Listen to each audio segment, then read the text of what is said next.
Unacademy. Let's crack it. Hello दोस्तों, जैसा कि आप सभी लोगों को पता है कि हमारा एमपीपीएससी प्री का जो एग्जाम है वो 24 अप्रैल को होने जा रहा है। उसी को ध्यान में रखते हुए एक छोटा सा वीडियो आपको एक इंपॉर्टेंट घटना पर।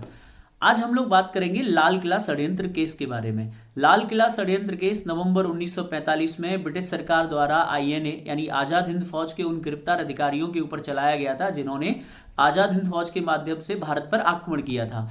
इन गिरफ्तार अधिकारियों में 3 महत्वपूर्ण नाम आपको याद रखने हैं। एक है मेजर शाहनवाज खां, एक है कर्नल पीके सहगल और एक थे गुरबख्श सिंह ढिल्लन।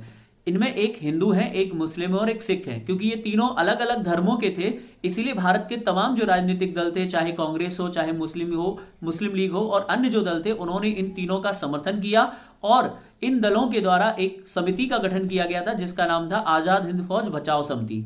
इस समिति के द्वारा कुछ वकीलों को तैयार किया गया जिनका काम था इन अधिकारियों के पक्ष में ब्रिटिश सरकार को दलीलें देना कि इन अधिकारियों के द्वारा जो कुछ भी किया गया वो देश भक्ति के जोश में किया गया, ये लोग देशद्रोही नहीं हैं। वकीलों का नेतृत्व किया था भोलाभाई देसाई। ध्यान से सुनिए इस नाम को क्योंकि ये नाम बहुत महत्वपूर्ण है, पहले भी एग्जाम में आ चुका है कि बचाओ पक्ष के वकील कौन थे। मेन भोलाभाई देसाई। उनका साथ दिया था कैलाशनाथ काटजू, तेज बहादुर सप्रू और जवाहरलाल नेहरू ने। इन वकीलों के द्वारा बड़ी बड़ी दलीलें दी गई, लेकिन ब्रिटिश सरकार द्वारा इन अधिकारियों को फांसी की सजा सुनाई गई।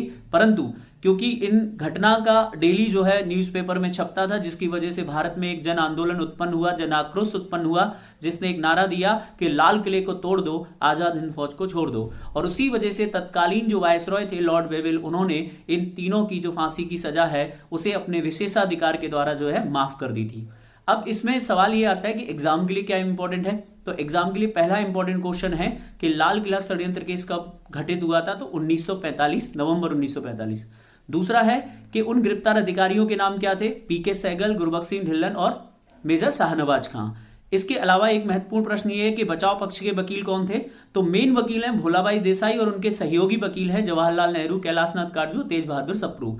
और एक इंपॉर्टेंट बात यह है कि किस वायसराय द्वारा इनकी जो फांसी की सजा माफ की गई थी, उनका नाम था लॉर्ड वेवेल।